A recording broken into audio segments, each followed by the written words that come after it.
فاتحہ۔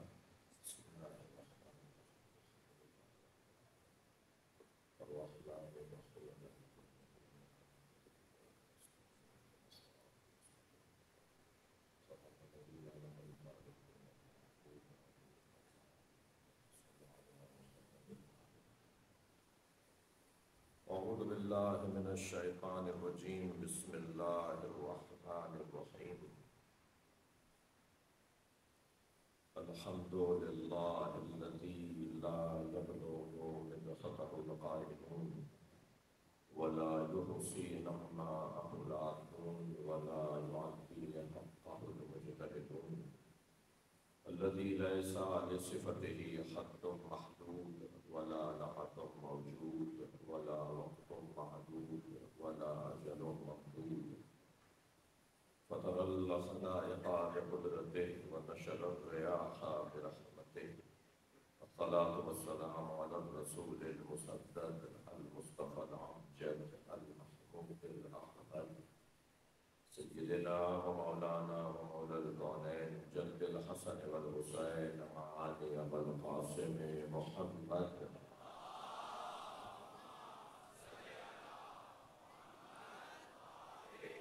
وآله الطيبين الطاهرين المعصومين الذين قال الله إنما يريد الله ليذهب عنكم الرجس أهل البيت ويطهركم تطهيرا.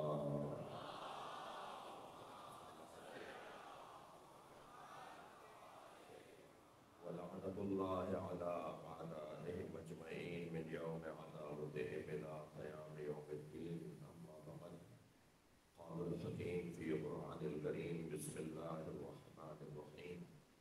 يا أيها الذين آمنوا لا تقدموا بين يدي الله ورسوله واتقوا الله إن الله سميع عليم. يا أيها الذين آمنوا لا ترفعوا أصواتكم فوق صوت النبي ولا تجهروا له بالقول كجهر بعضكم ببعض أن تحبط أعمالكم وأنتم لا تشعرون. إن الذين يغضون أصواتهم عند رسول الله أولئك الذين امتحن الله قلوبهم بالتقوى لهم مغفرة وأجر عظيم.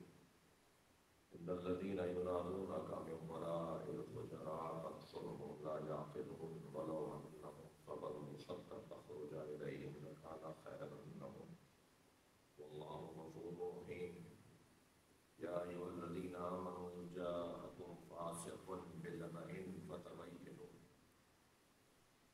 أن تصيبوا قوما بجهالة فتصبحوا على ما فعلتم نادمين. صلوا عليه.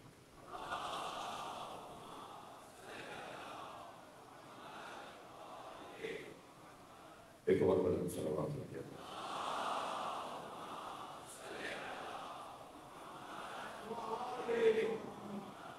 دیگر بآواز بلند نعرہ صلوات.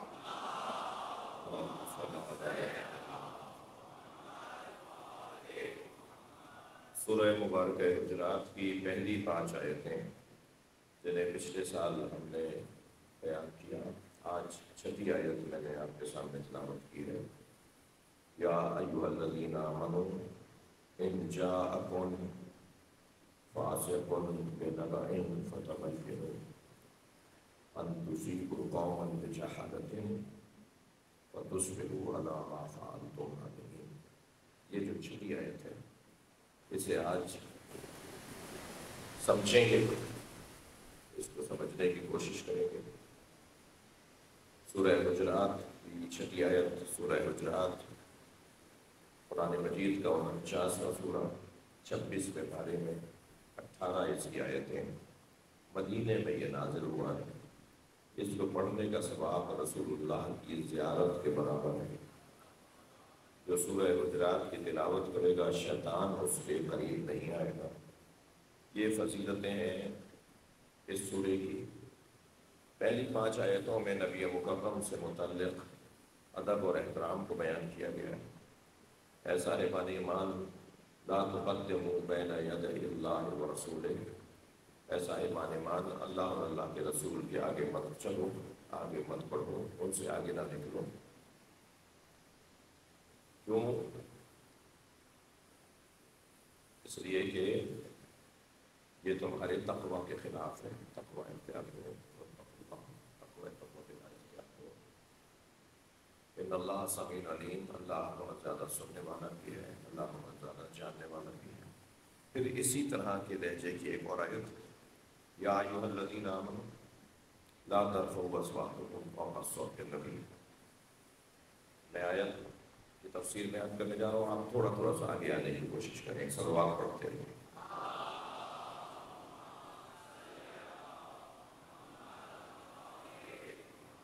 دیکھو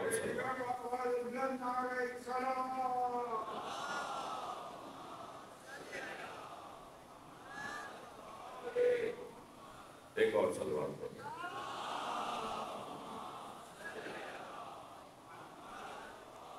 وہ جو بچے دروازے میں ہیں نا، وہ تم ادھر آگے آ جاؤ، یہاں سیدھے ہاتھ پہ جگہ پہنچو. شاباش. ایسے یہاں الٹے ہاتھ پہ میرے آخر میں یعنی شروع میں جگہ پہنچو.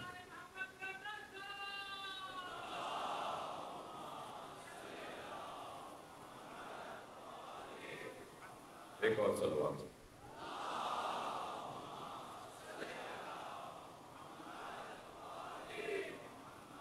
یہ جو دوسری آیت ہے، اس آیت میں پہلی والی آیت میں تو آگے نہ بڑھو، میں اس میں بڑا وسیع مفہوم ہے، یعنی بدنی طور پر بھی آگے مت بڑھو، زبان بھی تمہاری ان سے پہلے نہ چلے، ان سے پہلے بات مت کیا کرو، وہ بیٹھے ہیں وہ ہیں، ان کے ہوتے ہوئے بات نہ کرو. مگر دوسری والی آیت میں بات کرنے سے متعلق ہے، لا ترفعوا اصواتکم فوق صوت النبی. اے صاحبان ایمان، نبی کی آواز پر اپنی آواز کو اونچا نہ کرو. جس سطح پر نبی بات کر رہے ہیں ذرا نیچے رہ کے بات کرو. اور پھر نہ صرف یہ بلکہ لا تجہروا لہ بالقول، نبی کو ایسے مت پکارو، ایسے اونچی آواز میں آواز نہ دو جیسے تم آپس میں ایک دوسرے کو آواز دیتے ہو، ایک دوسرے کو پکارتے ہو، نام لے کر پکارتے ہو بے تکلفی. ہم نے پچھلے سال بیان کیا تھا، میں تکرار نہیں کر رہا، کہ آج کل والدین میں بڑے سج کے اور بہت ہی جو ہے وہ خوشی سے بتا رہے ہوتے ہیں کہ میرا بیٹا تو میرا بیٹا ہی نہیں ہے، میرا دوست بھی ہے. اللہ نے تو دوست نہیں بنایا، اللہ نے تو اسے بیٹا بنایا ہے. اگر والدین خود اپنا احترام نہیں کر پائیں گے، ایک حجاب ہونا چاہیے، ایک احترام ہونا چاہیے. میں لفظ کو اور بڑھا کر کہہ دوں، ایک حیا ہونی چاہیے، ایک شرم ہونی چاہیے. اگر والدین اور بچوں کے درمیان حیا اور شرم ہی نہیں رہے گی تو پھر بہت سا، اللہ نے تو نہیں خراب کیا، اللہ نے تو کہا ہے بچوں کو ان کے آگے شانے جھکاؤ، اللہ نے تو بچوں کو کہا ہے ان کے آگے اف مت بولو، اللہ نے تو بچوں کو کہا ہے ان سے اونچی آواز میں بات نہیں کرو. اللہ تو کہہ رہا ہے یہ نہیں کرو، یہ نہیں کرو. ابا کہہ رہے ہیں نہیں، سب باتیں کر تم مجھ سے کر لو. بیٹا مجھے ہر بات بتا دیا کرو، مجھے اپنا دوست سمجھا کرو. یہ نہیں ہو سکتا. جہاں ہم اس انداز سے اپنے معاشرے کو، اپنے گھر کو لے کے چلیں گے، وہاں فساد آئے گا، کیونکہ اللہ کا دیا ہوا نظام تو یہ نہیں ہے. صلوات پڑھنے ذرا محمد.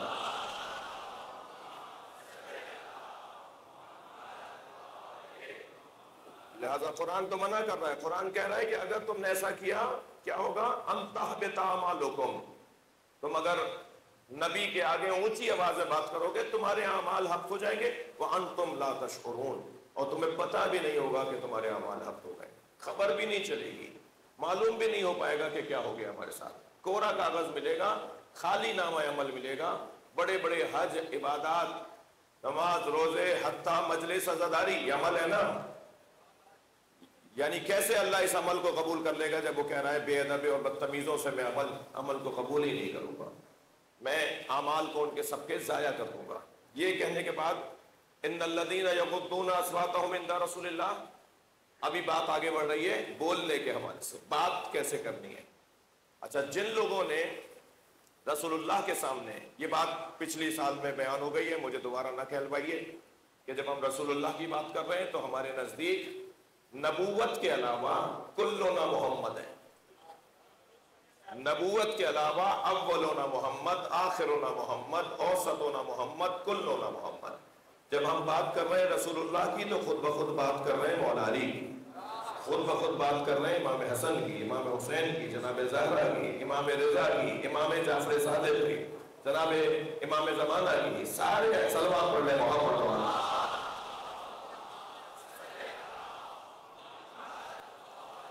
نبوت کے علاوہ ساری صفات ائمہ میں وہی ہیں جو نبی مکرم کی ہیں. خود سرکار نے فرمایا ہے, خود نبی نے فرمایا ہے کہ یہ سارا خاندان. اچھا نبی نے تو خود فرمایا ہی ہے, ممکن ہے کوئی بچہ ایسا بھی بیٹھا ہو جو کہے مولانا حدیث نہیں آیت سنائیے. تو آیت میں بھی سورہ مبارکہ نساء کی 61ویں آیت میں جسے آیت مباہلہ کہا جاتا ہے, اس آیت میں مولا علی کو اللہ نے کہلوایا ہے میرے حبیب کہہ دو علی تم جیسا ہے, انفسنا و انفسکم, ہم اپنے جیسے لاتے ہیں تم اپنے جیسے لاؤ. تو اپنے جیسے کی جگہ جو نبی مکرم کسی کو لے کر گئے تو وہ مولا علی کو لے کے گئے.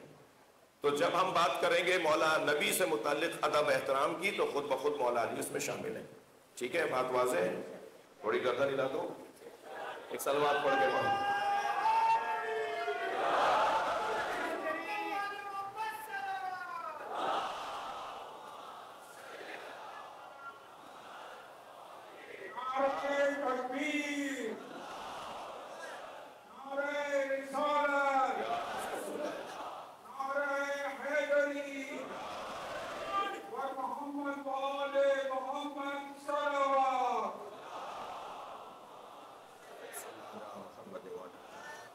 میرا قرآن ہاتھ میں لے کے پڑھنے سے روحانیت اور نورانیت مجلس میں بڑھ رہی ہے یا نہیں؟ صلوات پڑھے گا محمد علیہ.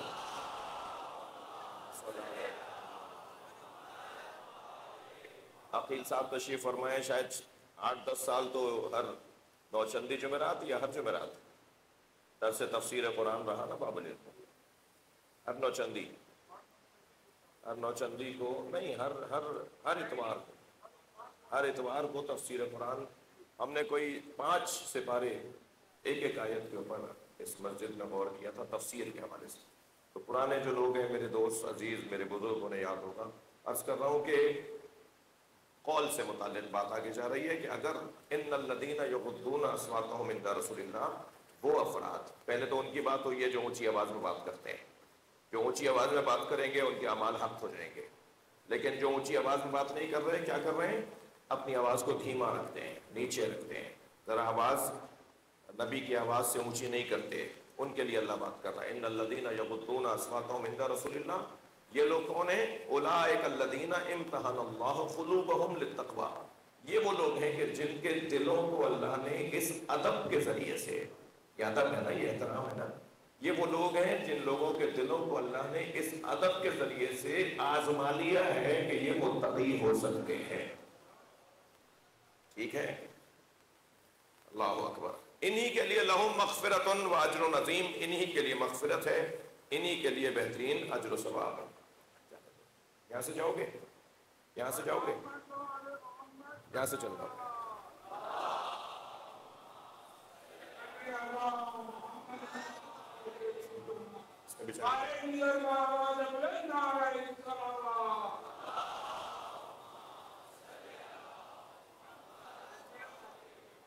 بات روشن ہے یا نہیں؟ اس کے بعد بولنے ہی سے متعلق تیسری آیت, ان الذین ینادونک من وراء الحجرات, سورہ حجرات کو بھی اس لفظ کی وجہ سے سورہ حجرات کہتے ہیں. وہ افراد کہ جو دروازے کے باہر کھڑے ہو کر آوازیں لگاتے ہیں, میں نہیں لگا سکتا جو آوازیں لگائی گئی. آپ کو یہ بھی بتا دوں, یہی وہ 5 آیتیں ہیں, یہی وہ 5 آیتیں ہیں جن کی بنیاد پر ہم کسی کے لیے یہ کہتے ہیں کہ انہوں نے کیونکہ نبی کی بے ادبی کی تھی تو ان کے تو اعمال ویسے ہی ضائع ہو گئے, تو ہمارے پیشوا کیسے بن سکتے ہیں؟ صلوات پڑھے جو محمد علیہ.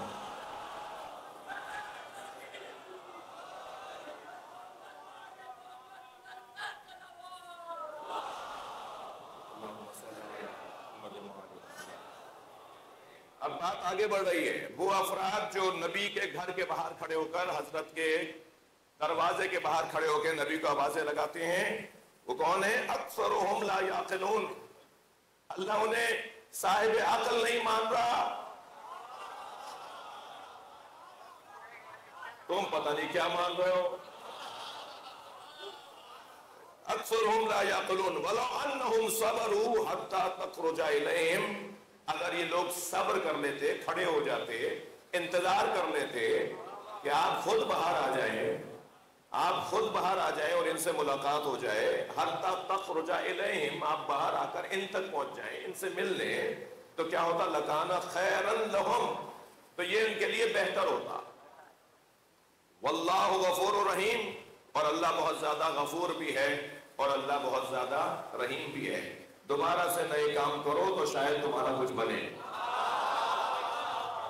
پچھلے والے معاملات تو خراب ہو گئے۔ صلوات پڑھنے والا محمد وعلى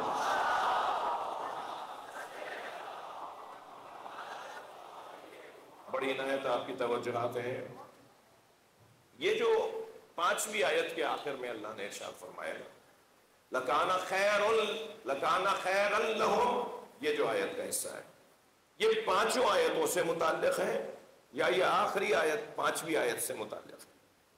یعنی نبی اور اللہ اور نبی کے آگے نہیں چلو، یعنی ان سے اونچی آواز میں بات نہیں کرو، یعنی اپنی آواز کو دھیما رکھو، یعنی ان کے دروازے پہ کھڑے ہو کر انہیں ایسے مت پکارو جیسے تم آپس میں ایک دوسرے، یعنی ان کے دروازے پہ کھڑے ہو کر انہیں آوازیں نہیں لگاؤ، انتظار کر لو نبی خود آ جائیں گے۔ یہ 5 آیتوں سے متعلق ہے لَكَانَ خَيْرًا لَهُمْ، یا یہ آخری آیت سے متعلق ہے؟ مفسرین کہتے ہیں کہ نہیں، یہ 5 آیتوں سے متعلق ہے، یعنی یہ سارے کام جو نہیں کرنے اور یہ سارے کام جو کرنے ہیں، اگر تم اپنا لو اور اگر تم چھوڑ دو تو یہ تمہارے لیے خیر ہے، یہی تمہارے لیے بہتر ہے۔ یہ آیات ایک اور پیغام بھی دیتی ہوئی نظر آتی ہیں، اور وہ یہ کہ بولنے کا ڈھنگ آنا چاہیے، بات کرنے کا سلیقہ آنا چاہیے۔ ہر جگہ ہر ایک جیسی بات نہیں کی جاتی، ہر ایک سے ہر بات نہیں کی جاتی، پتہ ہونا چاہیے کس سے کیسے بولنا ہے۔ جی قرآن مجید میں 6 آیتیں ہیں، 5 ہیں میری انگلیاں، مجبوری ہے میری۔ قرآن مجید میں 6 آیتیں ہیں جو بولنے کا ڈھنگ عطا کرتی ہیں۔ میں ان بچوں جوانوں سے کہوں گا کہ ہو سکے تو ان 6 آیتوں کو فریم میں تغرا کروا کر اور فریم بنوا کر اپنے گھروں میں لگاؤ، تاکہ ہمیں بولنے کا ڈھنگ قرآنی ڈھنگ ہمارا جائے، ہماری زندگیاں قرآنی زندگیاں ہو جائیں، ہم قرآن کے مطابق زندگی گزاریں۔ وہ جو 6 انداز اللہ نے بیان کیے ہیں کہ کیسے بولنا ہے، کیسے بات کرنا ہے، ان سب کے اندر ایک ہی لہجے کی اور ایک ہی وزن کی آیات ہے۔ قولاً معروفا، قولاً میسورا، قولاً بلیغا، قولاً سدیدا، قولاً لینا، قولاً ثقیلا، یہ 6 طرح سے بولنے کا اللہ نے حکم دیا ہے۔ میری بات روشن ہے؟ قولاً معروفہ سے مراد کیا ہے؟ اللہ کہہ رہا ہے بولو مگر معروف بات کرو۔ معروف بات کا مطلب ہے پسندیدہ بات، تم وہ بات کرو جو سامنے والے کو اچھی لگے۔ قول معروف، یعنی امر بالمعروف تو ذہن میں ہے نا، نہی عن المنکر بھی ذہن میں ہے۔ امر بالمعروف سے کیا مطلب ہے؟ جب ہم کہتے ہیں نا کہ ہر شخص پر واجب ہے کہ وہ نماز پڑھے، روزہ رکھے، حج کرے، زکوٰۃ دے، خمس ادا کرے، جہاد کرے، امر بالمعروف کرے، نہی عن المنکر کرے۔ معروف کی ضد ہے منکر، منکر کی ضد ہے معروف۔ قولاً معروفہ کا حکم دیا جا رہا ہے۔ معروف کا کیا مطلب ہے؟ معروف اس بات کو کہا جاتا ہے جو پہلے سے ہی انسان کو پسند ہوتا ہے، جو چیز پہلے سے ہی انسان کو پسند ہوتی ہے، جو بات پہلے سے ہی ذہن و دماغ میں اچھی اور پسندیدہ بیٹھی ہوئی ہوتی ہے، اسے کہتے ہیں معروف۔ یعنی کتنا آسان کام کروا رہا ہے اللہ ہم سے، امر بالمعروف کا۔ اس چیز کا امر کرو جو پہلے سے ہی یہ پسند کرتے ہیں، اس چیز کی انہیں تلقین کرو جیسے یہ پہلے سے ہی پسند کرتے ہیں۔ معروف جو فطری طور پر پہلے سے ہمیں اچھا لگتا، مثلاً سچ بولنا اچھا لگتا ہے یا نہیں؟ معصوم یہ فرما رہے ہیں اللہ کا حکم یہ ہے کہ امر بالمعروف کرو، سچ بولنے کی تلقین کرو۔ اب جب آپ میں کسی سے کہیں گے، کوئی ہم سے کہے گا کہ سچ بولا کرو، تو سچ تو پہلے ہی ہمیں پسند تھا۔ جب سچ ہمیں پہلے سے ہی پسند تھا اور ہم سے کوئی یہ کہہ رہا ہے کہ سچ بولا کرو، تو ہمیں برا کیوں لگ رہا ہے؟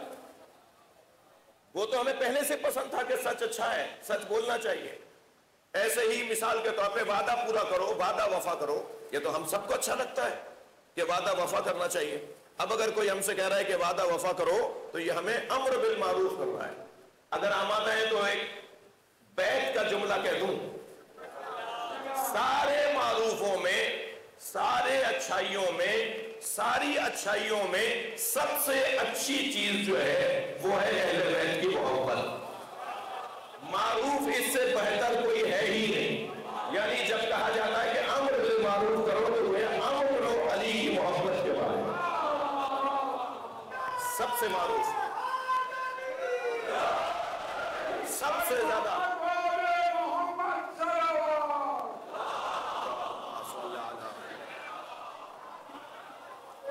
قولاً معروفا. جب کسی سے بات کرو تو قول تمہارا، الفاظ تمہارے معروف، پسندیدہ ہونے چاہیے.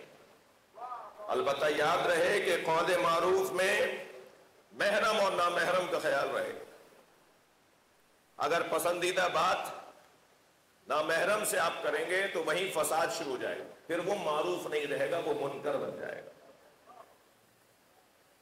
جی سجی ہوئی باتیں، میٹھی میٹھی باتیں مرد سے کرتی ہوئی، دوست سے ہوتی ہوئی تو اچھی لگیں گی، لیکن کسی نامحرم سے یہ والی باتیں اچھی نہیں لگیں گی. نہ صرف اچھی نہیں لگیں گی بلکہ منکر ہے، برائی ہے، عیب ہے، گناہ ہے.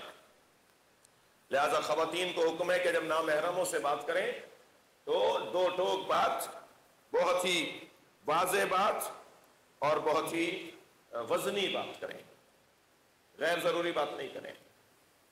خواتین کو جاب کرنے سے اسلام نہیں روکتا، آفسوں میں نوکری کرنے سے اسلام خواتین کو نہیں روکتا. جی کسی بھی شعبے حیات کے اندر خاتون کو اللہ نے گھر نہیں بٹھایا ہے. کوئی بھی ایسا موضوع نہیں ہے جس میں خاتون میدان میں نہ آئے. لیکن آپ جاب کریں، اپنے آفس میں مردوں کے ساتھ کام کریں، مگر جتنا بات کرنے کی آپ کا پیشہ اجازت دیتا ہے اس سے زیادہ ایک زیادہ لفظ بولنا بھی شرط جائز نہیں ہے. آپ کے پیشے کے مطابق اتنی بات تھی جو کرنے کی تھی، آپ نے یہ اتنی بات تو کی یا نہیں کی اور ساری باتیں کرنی، تو پھر آہستہ آہستہ فساد پھیلے گا. یہی کیفیت یونیورسٹیز کے اندر اور کالجز کے اندر ہے. یہ جو بچی کالج میں پڑھنے جا رہی ہے، اسلام نہیں روک رہا کہ اگر تم لڑکوں کے ساتھ پڑھنا چاہ رہی ہو تو پڑھو، مگر جتنا تمہارا کام ہے اتنا ہی اس سے تمہارا رابطہ ہونا چاہیے. اس سے ذرا سا بھی آگے بڑھو گے تو فساد ہے. وہ قول معروف نہیں رہے گا، وہ قول منکر بن جائے گا.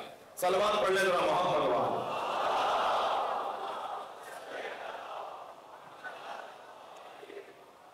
آپ کی صلوات بتا رہی ہے آپ اکتا رہے ہیں میری بات.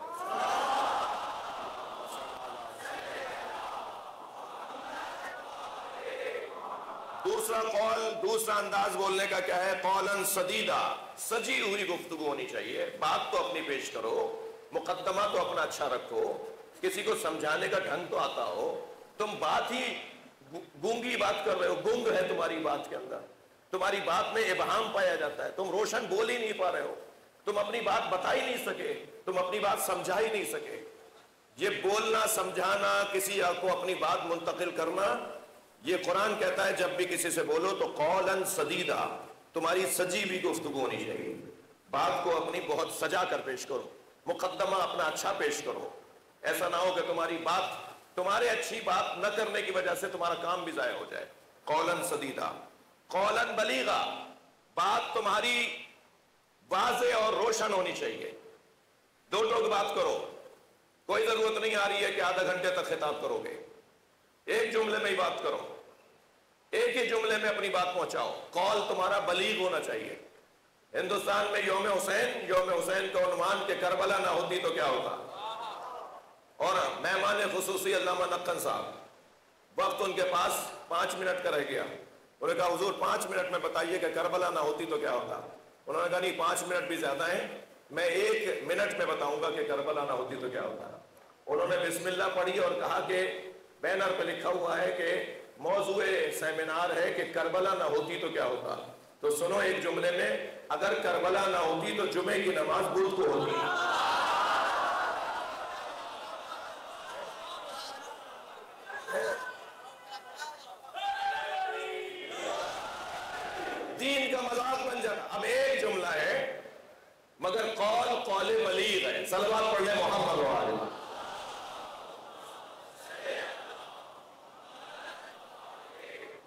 اسی طرح قولا لینا، تمہاری جو گفتگو ہے وہ نرم ہونی چاہیے. ایسا منہ بگاڑ کے بتا رہے ہیں، ایسا چہرہ اترا ہوا اس بولنے والے کا جیسے شاید ان کا چھٹا جہاز ڈوب گیا ہے. ارے بھائی تھوڑا سا چہرے پہ تازگی لے آؤ، بات کرنے کا صرف الفاظ ہی تو نہیں ہوتے، چہرے کا رنگ اور چہرے کے آثار بھی بتاتے ہیں کہ تم کیا سوچ رہے ہو. بعض لوگ تو ایسے روٹھے روٹھے رہتے ہیں کہ جیسے ساری دنیا کا غم انہی کے دماغ میں ہے. تھوڑا سا اپنا چہرہ بولتے وقت اچھا کر لیا جائے، بات کرتے وقت چہرے کے اوپر بشاشت ہونی چاہیے. صلوات پڑھ لیں ذرا محمد علیہ.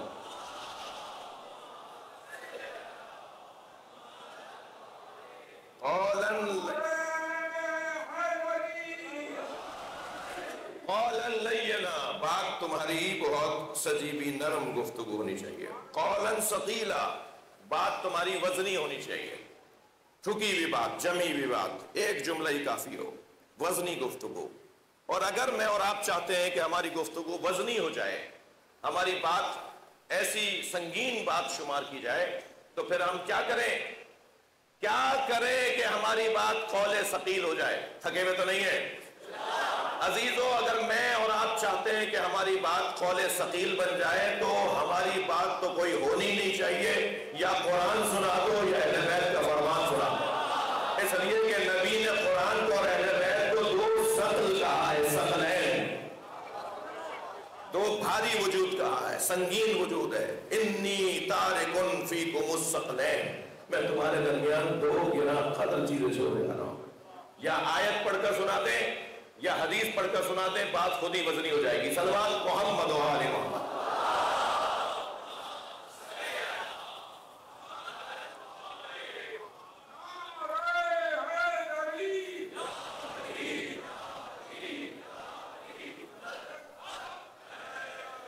اجازت دیں، میرے پاس صرف مصائب پڑھنے کا وقت رہ گیا کہ میں یہ چھٹی آیت، یا ایھا الذین آمنوا، یا ایھا الذین آمنوا ان جاءکم فاسق بنبأ فتبینوا ان تصیبوا قوما بجہالۃ فتصبحوا علی ما فعلتم نادمین.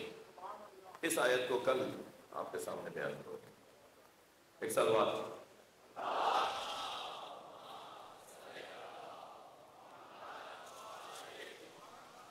اور بلند صلوات.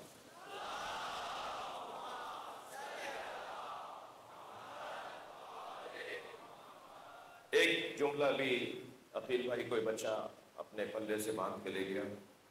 ایک بات بھی اگر کسی جوان کو سمجھ میں آ گئی تو میری تو محنت سوارت ہو جائے گی.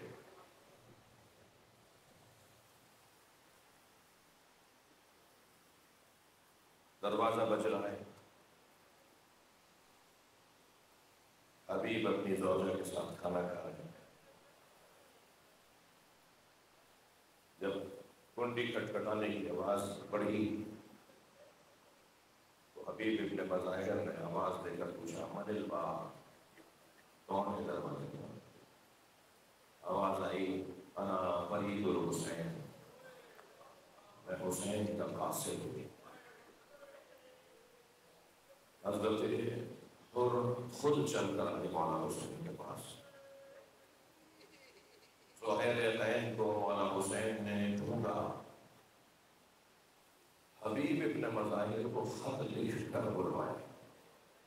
یہ کچھ کم بات نہیں ہے. حبیب ابن مظاہر رضوان اللہ تعالیٰ علیہ اپنی زوجہ کے ساتھ کھانا کھا رہے. دروازے پر دستک ہوئی تو پوچھا کون ہے دروازے پر؟ اس نے جیسے ہی کہا نا میں حسین کا قاصد ہوں، حبیب کا لقمہ ہاتھ سے چھوٹ گیا. کھڑے ہو گئے. حسین کا نام آیا ہے دروازے. جلدی سے دروازے پر پہنچے تو دیکھا کہ ایک مسافر ہے، ایک قاصد ہے جو ہاتھ میں ایک نامہ لیے، لکھا ہوا نامہ، وہ ہاتھ میں لیے ہوئے، مہر لگا ہوا نامہ. آگے بڑھ کر کہا کہ میرے مولانا نے تمہیں کوئی تحریر دی ہے؟ حضور کی آپ کے نام تحریر ہے. میں نے تو اسے آنکھوں سے کہا. میرے اتنی حبیب کو شوق تھا، اشتیاق تھا کہ حبیب نے اسے پڑھنا شروع کیا. وہیں کھڑے کھڑے ہوئے اس میں لکھا ہوا تھا بسم اللہ الرحمن الرحیم من الحسین الى رجل فقیر حبیب الرحمن السلام علیکم. یہ حسین کی طرف سے ایک رجل فقیر، ایک فقیر، ایک مجتہد کو خط ہے جس کا نام حبیب بن مظاہر ہے. یہ مخاطب کر کے آپ نے لکھا سلام ہو حبیب تمہارے پر. اور پھر ایک لائن کا خط ہے، لکھا حبیب تمہیں نبی سے ہماری نسبت کا علم ہے. ہم نبی سے کیا نسبت رکھتے ہیں؟ تمہیں ہماری نبی سے نسبت کا علم ہے. بس اتنا جان لو کہ کربلا میں دشمنوں میں گر گیا. والسلام حسین میں. حبیب نے خط کو پڑھ کر جیسے ہی اپنے گھر میں قدم رکھا تو زوجہ بھی دسترخوان چھوڑے کھڑی تھی، انتظار کی تھی کہ پوچھے تو صحیح کہ حبیب کیا خط ہے، کیا پیغام ہے، کیا حسین کا پیغام ہے. ہاتھ میں خط دیکھا، حبیب حسین نے خط لکھا ہے. رجب نہیں پڑھ کر پہلے حبیب کے ہاتھوں سے خط لے کر خط کو چوما ہو اور پھر حبیب سے پوچھا حبیب کیا لکھا ہے میرے مولا حسین نے؟ کہا حسین نے لکھا ہے کہ دشمنوں میں گر چکا ہوں، بس مجھے آگاہ کیا ہے حسین نے. تو فوراً کہا کہ بتاؤ پھر تمہارا کیا ارادہ ہے؟ اجرکم اللہ، اجرکم اللہ. جو جہاں بیٹھا ہے اپنی آواز کو آزاد کرے. اندر باہر گاڑیوں میں جو بزرگ سواریوں پہ بیٹھے ہیں. تو حبیب ابن مظاہر نے کہا کہ میں بوڑھا ہو گیا ہوں، میں حسین کی کیا مدد کروں گا. حبیب ابن مظاہر کی عمر 80 سال سے زیادہ ہے. کہنے لگے میں ضعیف ہو گیا ہوں، میں حسین کی کیا مدد کروں گا. تو جیسے یہ سنا نا، حبیب کی زوجہ کچھ قدم آگے بڑھی اور اپنی چادر ایک جگہ سے اٹھا کر سر پہ رکھی اور کہا پھر حبیب مجھے جانے دو.